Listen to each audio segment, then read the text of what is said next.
Почитувани колеги пратеници, се пријавив из оваа точка затоа што сметам дека и вие, меѓутоа пред се граѓаните треба да знаат дека 5 дена пред распуштање на парламентот ние имаме две нови задолжувања. Ова е едно задолжување за 13,8 милиони евра и другото кое е всушност за модернизација на земјоделството. Вкупно двете задолжувања 60 милиони евра. Посебно ова задолжување, еве колку за една информација за граѓаните, за подобрување на квалитетот на услугите во администрирањето на социјалното осигурување и унапредување на законската рамка. Навистина, да не беше трагично, ќе беше смешно, затоа што се нема мерка во задолжувањето и нема крај во задолжувањето. Се чувствувам одговорно, исто како сите други, повикано да кажам дека една од главните ударни тупаници на тогаш опозиција, сега власта, беше дека ВМРО-ДПМН се задолжува, енормно се задолжува и само се задолжува и така ќе остави државата на крајот да пропадне.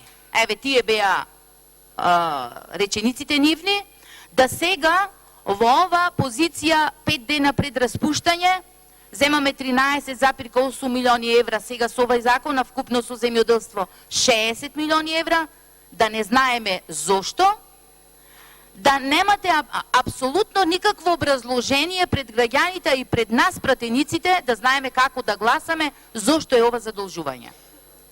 И навистина во еден временски период на дебати и во време приносењето на буџетот и ребалансите, ние дававме информации дека всушност од формирањето на владата до сега е 1 милиарда евра задолжување и тоа што всушност од 2002 до 2007 година, кога тие сите влади се задолжиле од 3 милиарди евра, сега вие успеавте за 2,5 години 1 милиарда евра. И добро на кај е тоа задолжување, доколку знаеме каде се задолжувањата, каде одат парите, дали имаме вложување во одредени проекти или за тоа немаме никаква информација. И кога ќе ја видиме, односно ја коментираме, и кога дебатираме околу стапката на капиталните инвестиции, што е многу важна, и имаме секоја година се помала стапка на реализација на капитални инвестиции, онаму каде што ќе може да видиме, а и всушност граѓаните да видат дали имаме реално вложување, ние гледаме дека е таа се помала и помала. Односно немаме исполнување на дел барем од вашата ветена програма, која значеше вложување во живот на сите граѓани. Вложување во автопатска инфраструктура, односно градба на 500 километри автопат.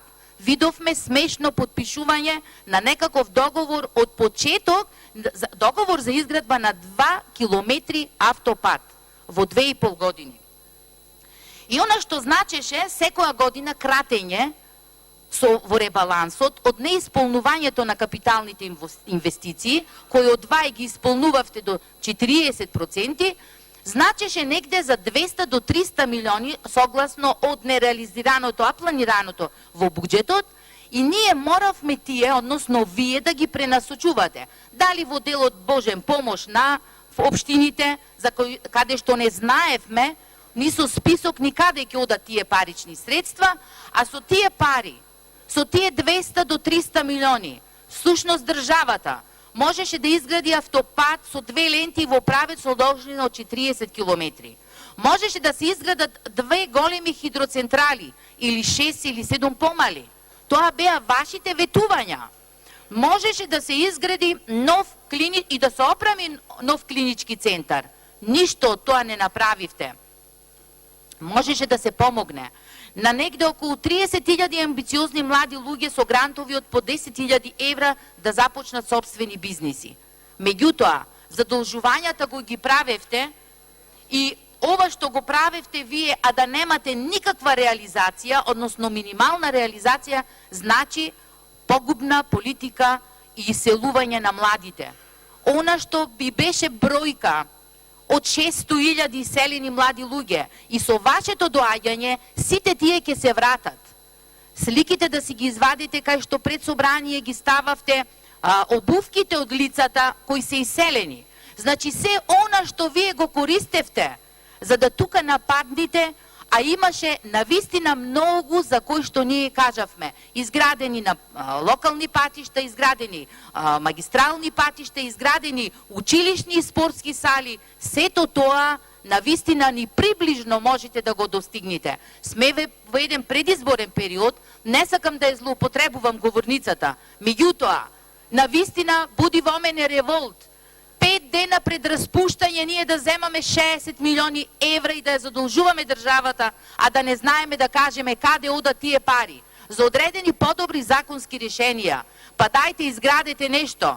Не сакам да го цитирам мојот колега Владко, некогаш навистина точно кажува со неговата реченица дека немате шајка заковано. Навистина тоа нешто навистина тоа нешто е што го препознаваат граѓаните.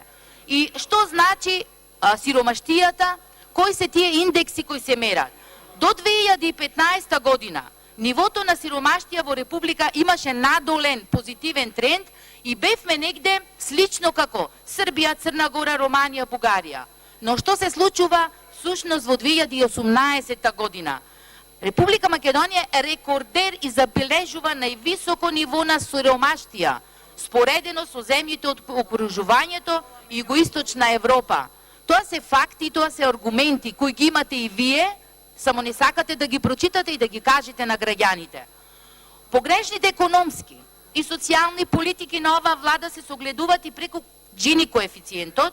Всушност, владата токму за да ја намали нееднаквоста воведе прогресивен данок, очекувајќи намалување на Джини коефициентот. Сето се тоа погрешни политики, политики кои всушност значат назадување на економијата, се она што требаше всушност да представува раст и развој на таа економија.